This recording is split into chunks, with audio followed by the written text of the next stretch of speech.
What's up, everyone? Thanks for tuning in this week. Today we are digging into the mailbag, so to speak, with a question that somebody asked me that I thought would really generate some useful content for a lot of you watching out here.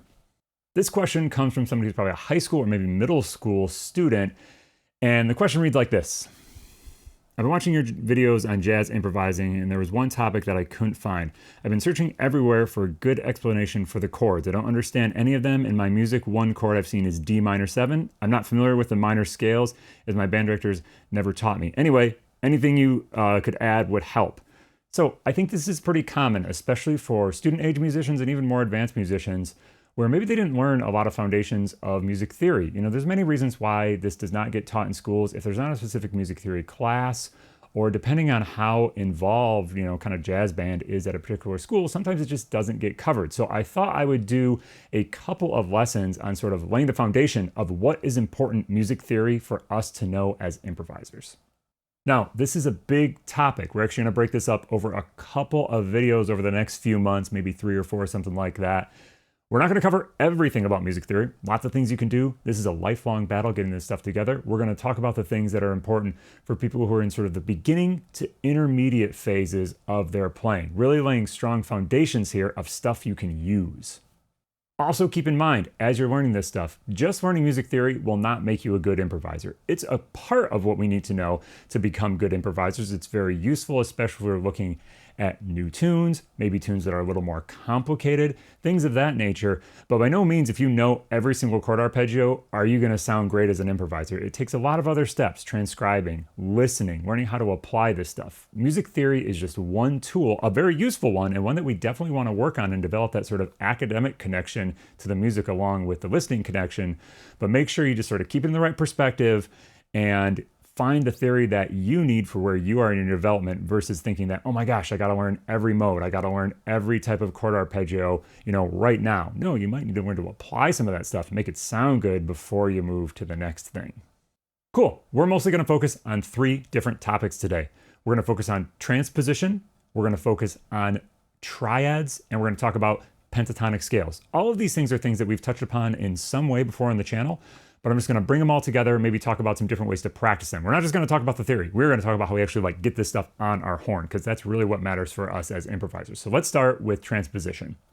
So the skill of transposition is one that is incredibly important for us as jazz musicians. Being able to move different ideas through different keys, possibly going from major to minor, all that type of stuff is really key to being able to just function on different tunes. Now, I will say, if you don't have your major scales pretty much on lockdown, at least for most of those keys, that would be the place to start. But this transposition stuff can be a great way to practice and reinforce some of your major scale knowledge as you try to move ideas through the different key signatures. So start with those major scales before any of this stuff that we talk about today, because the major scales are really the foundation. But then any of these things will really be right there at your grasp. So when we're talking about transposition, let's just talk about sort of the basic process that I like to use. So we're starting with a given idea. It might sound like this. We want to be able to move that to some other key, so if we see other chords, we can use it there.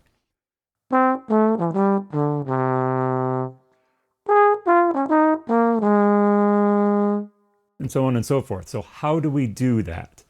The first thing we want to get in touch with, and this is just my approach, there's a couple different ways you can do this. This is the way that I think works best in most cases and definitely serves us best as improvisers. But our first step is to look at a given idea and think how it connects to what are called scale degrees, or just like what member of a scale it is that we're playing.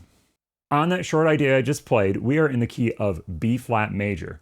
So I start on the F. So we want to think, in my B flat major scale, which number is F? Which step in the scale? So we start just on B flat, that's 1, or we might call that the root. We go to C, 2, D, 3, E flat 4, F is 5. Now I played the F in the upper octave, we would still call it the 5th. It does not matter which octave it appears in. It's always going to be the 5th, and we always count from the bottom going up when we're talking about these scale degrees. So then we just go through the rest of the lick and analyze it from this same way. So we start on an F, that's our 5th. We go down to a D natural, that's our 3rd. B flat, C, D. It's the 3rd note of the scale, so we say it's the 3rd.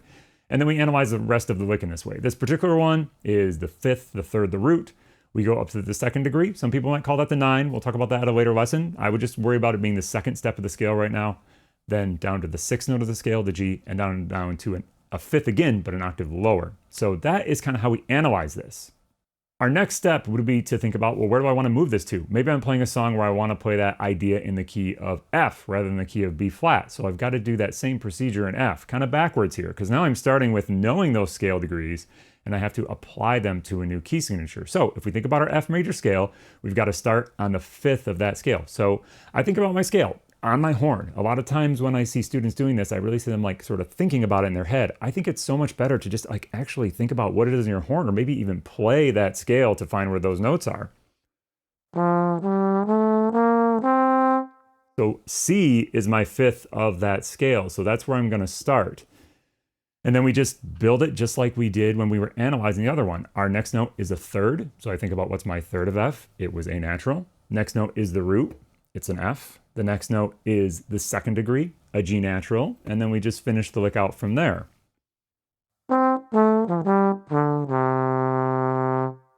Cool, that does it for transposition. Incredibly important skill. Let's talk about our second topic for today, and that is building major and minor triads.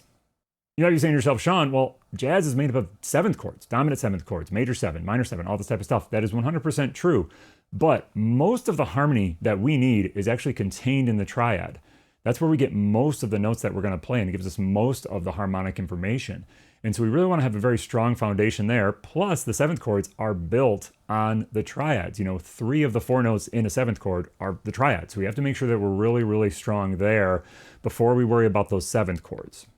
Now, I mentioned that we're only going to worry about major and minor. There are 2 other types of triads in addition to major and minor. There's also what's called a diminished triad and an augmented triad. We're not going to worry about those as much today. We're not even going to touch upon augmented. We're just going to briefly touch upon diminished. So we're going to build these using that same approach of scale degrees that we started with in transposition. So when we're talking about a major triad, it's going to have the root or the first note of the scale, the third note of the scale, and the fifth note of the scale. And we're going to stack those up on top of each other. If we played those on a piano or guitar, that would give us a major tonality. And I would highly recommend, if you have even the most basic of piano skills, to try some of this stuff on piano. It really, really helps to fill in some of these music theory gaps that on a trombone, some of that stuff is not as obvious because it's all sort of hidden in the partials and kind of where we are on the instrument, and we can't hear all those notes at the same time, but since obviously we are a single note instrument. So that's a major triad. If we want to go to minor, it's basically the same thing. It's still a root, a third, and a fifth, but we're going to lower the third down by a half step, just like we would if we were learning minor scales. Those are the main 2 we're going to worry about this week. I did mention diminished. That's an important one to know as well as you're moving forward. That one still root, third, and fifth, but we're going to have a flatted third and a flatted fifth. So in this case, it's going to be a B flat, a D flat, and technically an F flat. You could think E natural if you want, but F flat would be technically correct. So that one sounds like this. Not quite as common as those other 2, is important as you advance, but for now, I would just worry about major and minor. There's one other little caveat we got to talk about before we talk about how we practice these, and that is inversions.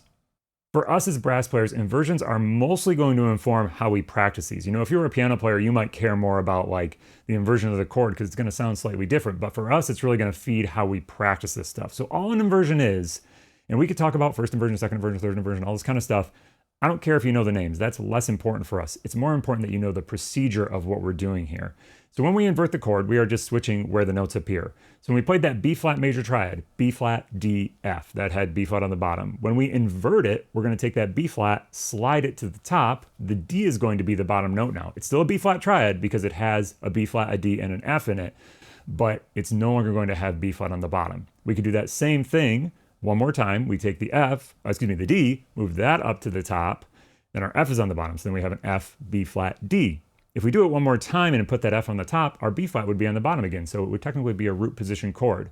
This is going to give us sort of a practice approach to how we get this stuff together on our horn.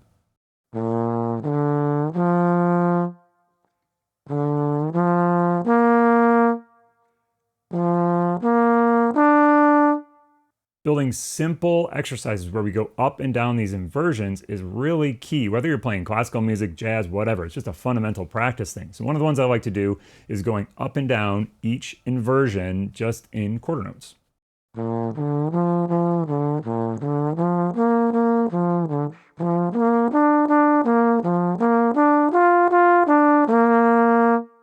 Now, once you're really fluent spelling them going upward, you got to make sure you can also play them descending. I tend to find people struggle there a little bit. They just don't maybe put in the practice they need to going descending. So instead of starting on the low B flat, maybe we start on the F. We play F, D, B flat, D, F. Then we go to the next inversion, B flat, F, D, F, B flat, and do essentially the same exercise, but just descending through the chords.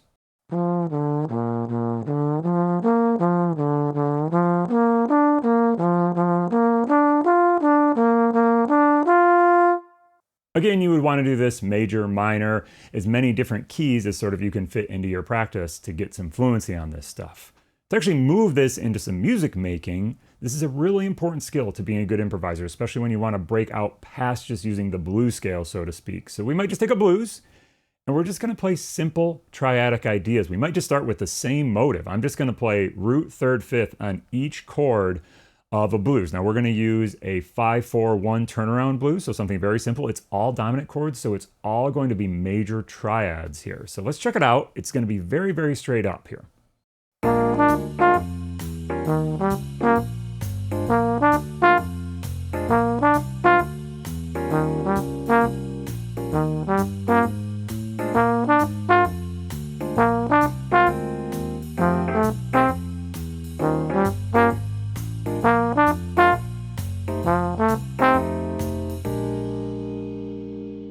If you can do that well, your next step would be to descend through the chords, just like we talked about.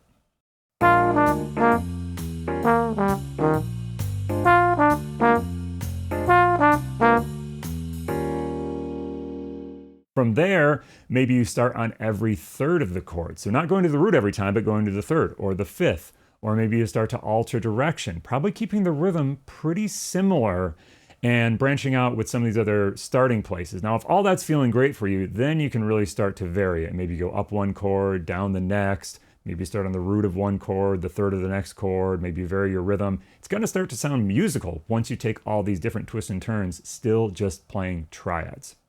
Cool, our final topic for today is everybody's favorite, it's pentatonic scales. We talk about pentatonic scales a lot on this channel because they are super important and super useful. You could build almost your entire improvisational vocabulary about how to use pentatonic scales. They just are really versatile tools for improvisation, and that's why we spend a lot of time talking about them here. And definitely if you are a beginner in sort of getting your music theory chops together, this would be one of the first things I would start with. They can lead you in a lot of different directions with your playing. They can, of course, sound sort of like blues-ish.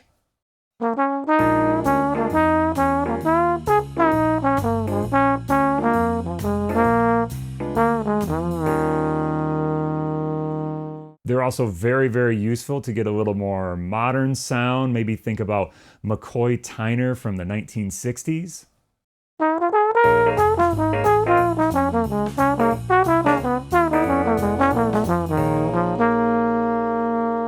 They can also be really useful if you're just trying to play some swing, maybe in a big band Count Basie style tune.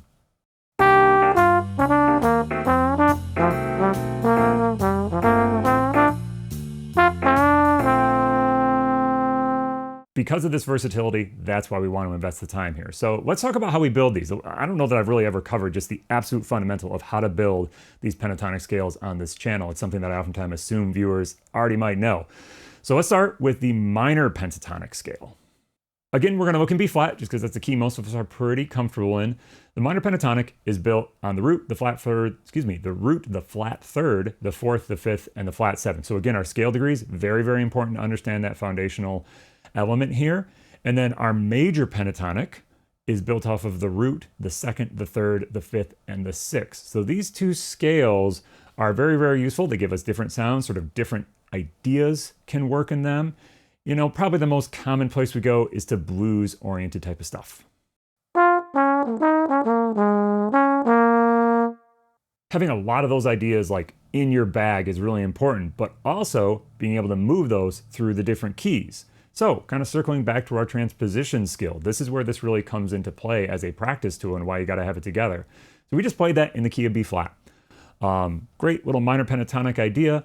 Now, what if we want to move it to the key of F? F is a very common key we would also play a blues in, so you got to go through that same process. It's the fifth, the flat third, the root, up to the fourth, the flat third, the fifth, down to the flat seven, back into flat third, back to root. So really working those scale degrees, understanding transposition, and then just moving it through the different keys.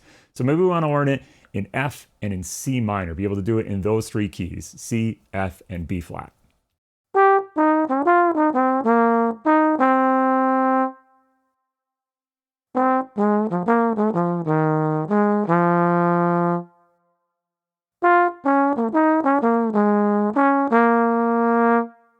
Getting those sort of things together in as many keys as you can is going to give you a lot of sort of stuff that you can draw upon, whether you're playing a tune in B flat minor or in B minor, and you're going to have like ideas to draw from in each of those keys. All right, that's lesson 1 for this sort of essential theory guide. I'm going to release a couple of these over the next couple months, maybe 3 or 4, just to cover some different areas, some different levels, that sort of stuff. Hopefully this was helpful for you if you were a super beginner. If you made it this far and you're not a super beginner, hopefully this maybe give you a new insight into how to practice some of these things or that type of stuff. I think most of the stuff I presented here is quite meat and potatoes, but very, very foundational, very, very important. So take it in the practice room, make sure you're getting it together on your horn. Don't just think about this stuff. It's all about playing it on your horn so you can apply it, and we'll see you in the woodshed.